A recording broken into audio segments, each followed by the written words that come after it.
What's the difference between market value and production value in baseball trades?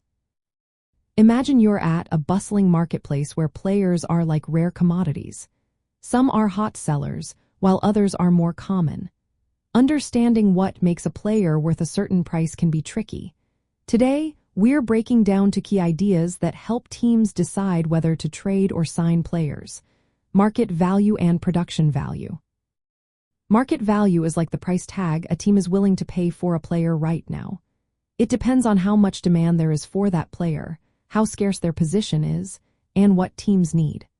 For example, if a team needs a top relief pitcher and there are only a few available, their market value skyrockets. Market value also considers how easy it is to find a trade partner and how much other teams are willing to give up.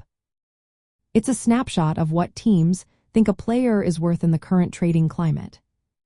Production value, on the other hand, is based on what a player actually does on the field. It looks at statistics like wins above replacement, or WAR, which measures how many more wins a player contributes compared to a replacement-level player. If a player has a WAR of 5, that means they add about 5 wins to their team in a season. To put a dollar figure on this, teams multiply the WAR by a market rate per win, giving an idea of the player's true contribution. This value is independent of how much the player is paid or what the market thinks they're worth.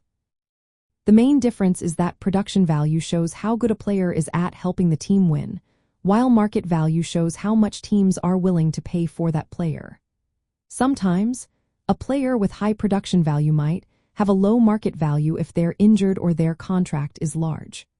Conversely, a player with a lower production value might have a high market value if they're in high demand or play a scarce position. Teams often compare production value to a player's salary to find surplus value. Surplus value is what's left after subtracting the salary from the production value.